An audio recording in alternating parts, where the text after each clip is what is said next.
Welcome to another Technology Paul. In this video, I'm going to take you through my house and show you its smart features. Now, I'm a fairly average guy and I live in a fairly average house. I think you see a lot of smart homes online and they're often extravagant, high-tech, and expensive. So what do normal people do? What are some useful smart home products that can make a real improvement in your daily life? Let's jump in.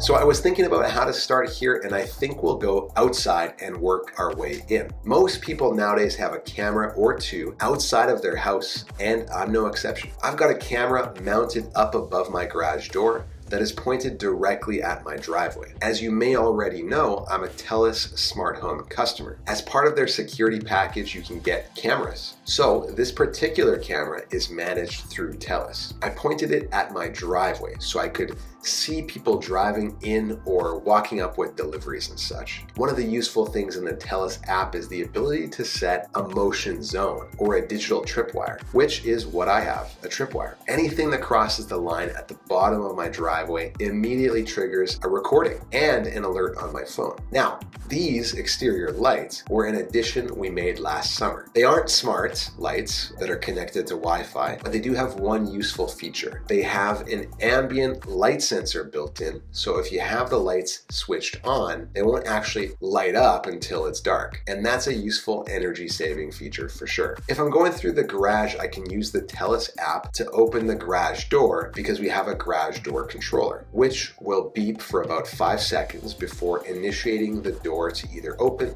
or close. This is a lifesaver and also provides peace of mind because from time to time, it's possible to accidentally leave the garage door open. And if you're away from home, you can easily make sure your garage door is closed, or you can close it if it isn't. Or you can open it remotely, and that's useful if someone is coming over and you want to get them to leave something in the garage for you, for example. And this is also great because if I'm walking up to my house and I want to get into the garage, I can simply open the door remotely so I don't have to go through the house, and it means I don't need a keypad on the side of my garage door either. Now, inside the garage, we have some Hue smart light bulbs, which are linked up through automation to this motion sensor. I use this for a couple of reasons. One is that when I arrive home at night, the garage door opener does have a light that comes on as soon as I open the garage door. Now, of course, that's useful for exiting the vehicle and getting inside, but before long, it does turn off because it's on a timer. Sometimes if you're unloading a lot of stuff, you might want more time before the garage lights turn off. Or if you're quickly running into the garage for something, you don't have to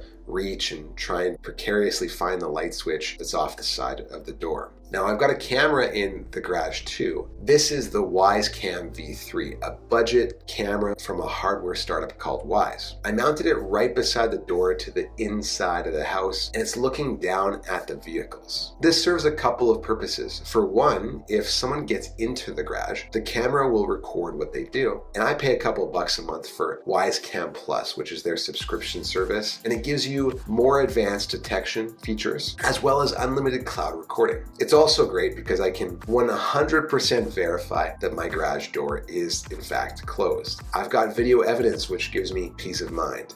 Now, let's exit the garage. Walking up my front steps, you're greeted by the Nest Hello video doorbell. This is fairly self-explanatory. A lot of people have these. Basically, it can notify you if someone is approaching your door or if they've just rang the doorbell. It has two-way audio, so you can talk to whoever's at your door as well. I did a review of the Nest Hello a while back, and I actually upgraded from one of the original Ring video doorbells, and I've been really happy with this one. And we also have a couple of Google Nest hubs which show the front door when someone rings the doorbell, which is nice. It's very convenient for choosing when I do or don't want to answer the door. On the door, I've got a Wiser smart lock with a keypad entry system. I like this lock for a couple reasons. First, you can actually set up a different code for each user of the system, so everyone in the family can have their own unique code. Plus, you can set up codes for guests, family, or friends who might also need access, but you can enable or disable those users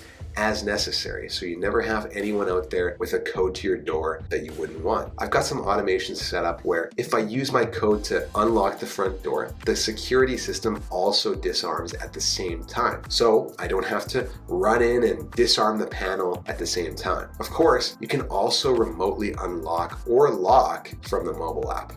All right, let's head inside. On the main floor here, I don't have a lot of smart home tech, but there's a few key things. Starting in the kitchen, we have this Nest Hub Max from Google. I reviewed this one last month, and it was an upgrade from the smaller Nest Hub. Basically, it's got a 10-inch touchscreen, which is great for watching Netflix, Disney, or YouTube while you're cooking or cleaning. It's also a Google Nest device, which means it can set timers, look things up, and all the rest of it. This is such a game changer, and it makes doing sometimes the tedious tasks in the kitchen, well, less tedious. Over here, we have the LG Smart Fridge. We got this fridge last year because our old one was on the verge of quitting. It's a French door fridge with a freezer on the bottom, and inside it's pretty standard. But the fridge has a couple of cool features. For one thing, you can put things in the door-in-door system. If you open just to the inner door, you technically lose less cold air, which saves energy. Now, as an added gimmick though, they added a window on the outside. And so if you're wondering if you have your favorite beverage, you don't have to actually open the door to find out. Just simply knock on the glass and the light turns on. Again, the claim here is you're not unnecessarily opening the fridge to see what's in there. And LG has an app that links up to the fridge as well. You can do things like tell the fridge to make more ice, or you can check your energy usage. It'll even tell you how many times you've opened your fridge door over the last day, week, month, or year. Just outside the kitchen, we have the entrance out to the garage. It's here we have a few more things to go over. I've got the Nest Learning Thermostat, 3rd generation. When we moved in, there was a Wi-Fi connected thermostat from Honeywell, but we ran into some issues with it pretty early on, so I decided to upgrade. It's easy to use. You just use the dial on the outside to control the temperature or for browsing the menus. It's connected to the Nest app, so you can set your desired temperature or your desired schedule, or you can actually have the thermostat learn your habits and sort of create a schedule for you. It also includes the ability to set home and away temperatures, so you don't have to heat or cool your house to the same degree if you're not home, which in turn can save a lot of energy. And of course, it links up with the Nest Hub, meaning you can use your voice to adjust the temperature. If we look directly up from here, I've got another Nest product, the Nest Protect Smoke Detector and CO Alarm. This is Google's take on a smart smoke detector. It's got a split spectrum sensor that can apparently tell the difference between a burning fire or a smoldering fire. And if there's an issue, it'll actually announce it over the speaker and of course alert your phone. It does automatic monthly tests, and it even has a path light with motion sensing, so it can light your way in the dark. On the opposite wall, I've got the panel for our TELUS smart home security system. From here, I can disarm the system, open the garage door, check on my camera out at the front, as well as lock the front door. Now heading downstairs, we have a utility room where I've got another Hue light bulb set up with a paired motion sensor. Mostly because the light has one of those little strings on it that's really hard to get at behind some other stuff. So as soon as I open the door now, the lights are on. And I've got another Wise camera set up on the shelf here to keep an eye on any potential issues in this space, especially if we're out of town. It gives me peace of mind knowing I can check in here anytime that I like. And we've also got a D-Link water sensor, which has this lead that you put on the ground, and any water that touches the sensor will trip the alarm. A siren will actually go off, and you'll also get an alert on your phone. Now I've got a couple more Wise cameras in the basement, but they aren't looking inside, they're looking outside. I've taken the cheap route for outdoor security in the backyard. Instead of mounting cameras outside the house, I've got them sitting in my windowsills looking out at the two corners of my backyard. Now, technically I can't cover my whole backyard, but I do have the possible entrances covered. We have one in our entertainment area here, and we also have one in our office.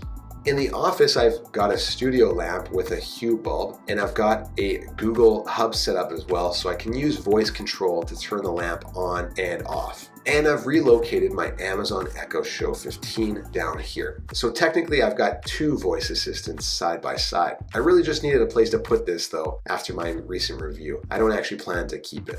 However, I do have an Echo Dot 3rd generation in my basement on my bookshelves. I like to keep an Echo device around purely so I can keep up with what's new on Amazon's side of the voice assistant market. So we've done the outside, the main floor, and the basement. Last up, the top floor. We've got a bonus room upstairs, which mostly serves as our 4-year-old son's playroom, but we've got a Nest Mini in this room for music streaming. Shifting to our son's room, we've got Hue lights in the main light fixture as well as his bedside lamp. And we've linked up a Hue dimmer switch so we can control the lights remotely, which we found useful at bedtime. We usually lay down for a few minutes with him to help him fall asleep, so not having to get up and flip the switch has been quite nice. However, we eventually just got a Nest Mini in here as well, so now we mostly just use our voice to control the lights.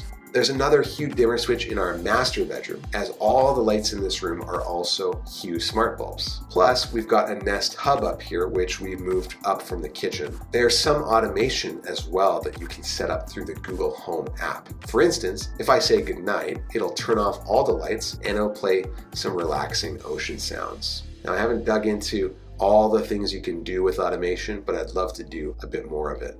Now that brings us to the end. That's all the smart home tech I currently have in our house. And I will mention, as part of our security system, we actually have a few strategically placed window and door sensors also. Now that's pretty standard equipment, but I wanted to mention that as well as part of our security package. As you can see though, a lot of my smart home tech is pretty simple and practical. There's nothing too crazy here, at least I don't think so. Now, what would I like to do in 2022? I'd like to do more lighting automation. I might put a motion sensor out front to trigger the outside lights when there's movement. We've also talked about getting a smart coffee maker that works with voice control, and maybe a robot vacuum. And who knows what else? I'd love to hear what kind of practical smart home tech you have in your home, and if you have any suggestions for me. If you're thinking of building a smart home, it's best to start with a smart assistant. And if you haven't made up your mind between Google and Amazon, check out either of these videos as your next stop. I recently did a review of the Nest Hub Max as well as the Echo Show 15.